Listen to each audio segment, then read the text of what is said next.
Hello guys, कैसे हैं आप लोग। मैं आलोक भैया। आज हम बात करेंगे औरंगजेब के अंतिम दिनों के बारे में। औरंगजेब कैसा था, क्या था उनके अंतिम दिन। देखिए, जैसे कि एक किताब है, उसमें लिखी है कि औरंगजेब पुरानी मुग़ल परंपरा को निभा रहे थे, जिसके अनुसार राजधानी हमेशा बादशाह के साथ चलती थी। लेकिन औरंगजेब दूसरे मुग़ल बादशाहों की तरह इस मामले में अलग थे कि एक बार दक्षिण जाने के बाद दोबारा दिल्ली से कभी नहीं लौटे।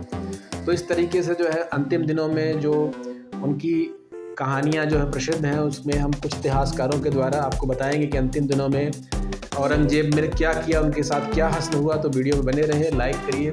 तो एक इतिहासकार ने लिखा है कि मैंने इस दुनिया में लोगों को बहुत लालची पाया है, इस हद तक कि औरंगजेब जैसा बादशाह जिसके पास किसी चीज़ की कमी नहीं थी, किलों को जीतने के लिए लालायत था।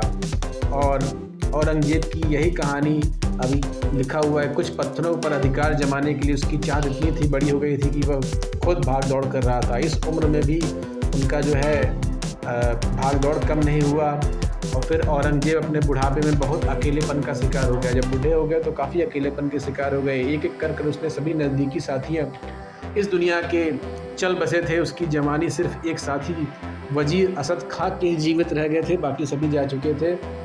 तो इस तरह के अंतिम दिनों में जो कुछ कहानियाँ हैं उनको मैं आपको बताता हूँ कि सन 1700 में आते आते औरंगजेब अपने पोतों और अपने बेटों पर तरहीज़ देने लगे थे। इससे उनकी स्थिति और कमज़ोर हुई और औरंगजेब कभी कभी तो अपने दरबारियों को अपने बेटों से ज़्यादा महत्व देते थे, कभी कभी अपने बेटों से दरबारी ज़्यादा महत्व। इसका सबसे बड़ा उदाहरण था कि जब उनके मुख्य वजीर अहमद खां और सैनिक कमांडर जुल्फ़िकार खां ने उनके सबसे छोटे बेटे कम्बक खां को गिरफ्तार कर लिया। एक पुस्तक है, उसमें जो दिया गया है कि दक्षिण में 1702 और 1704 के बीच बिल्कुल बारिश नहीं हुई। ऊपर से प्लेग की महामारी फैल गई थी। 2 साल इसमें करीब 20 लाख लोगों की मौत हो गई थी। भुखमरी से परेशान लोग 1/4 रुपये के बदले अपने बच्चे तक बेचने को तैयार थे, और फिर भी वहाँ लोग उसको लेते नहीं थे। इस तरह की काफ़ी सारी लिखी गई हैं। आगे देखिए क्या लिखा जाता है कि लेकिन उनका भी कोई ख़रीदार नहीं था। आम लोगों को मरने के बाद मवेशियों की तरह दफनाया जाता था। दफनाने से पहले ही ये देखने के लिए भी उनके कपड़ों की तलाश ली जाती कि कहीं उनके पास कुछ पैसे तो नहीं है। फिर उनके पैरों में रस्सी बांधकर लाश को किया जाता था और किसी भी सामने पड़ने वाले गड्ढे में दफना दिया जाता था। ये इस तरह की जो है भयानक, जब दक्षिण में प्लेग फैला था तब की बात है। औरंगजेब की लंबी अनुपस्थिति में उत्तर अवस्था फैल दी थी। राजपूत खुले विद्रोह पर उतर गए थे। आगरा के पास जाट अपना सिर उठाने लगे थे।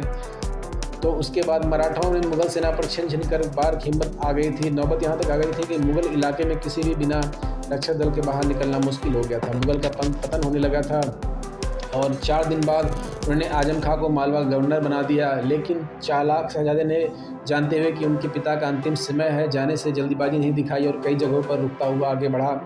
उसके बाद फिर आगे एक किताब में लिखी गई है कि अपने बेटों को भेजने के 4 दिन बाद बादशाह को तेज़ बुखार हुआ, लेकिन उसने बावजूद भी वो जिद करके दरबार में आए और उन्होंने उस हालत में भी रोज़ 5 वक्त की नमाज़ पढ़ी। वो नमाजी थे और वक्त की नमाज़ पढ़ते थे। उसके बाद फिर औरंगजेब ने सुबह की नमाज़ पढ़ी और अपने तहजीब के दाने गिनने लगे। धीरे धीरे वह बेहोशी छाने लगी और उनको सांस लेना दुर्बल होने लगा। अंत समय में उनकी पत्नी उनके साथ थी, लेकिन शरीर कमज़ोर होने के बावजूद उनकी अंगुलियों में तस्बीह के दाने नहीं छूटे। उनकी दिल इच्छा कि वह जुमे का दिन उसी ज़िंदगी का आखिरी दिन हो। आखिर में उसकी इच्छा ये पूरी हुई और वो जुमे के दिन जो है अपने प्राण छोड़ दिए।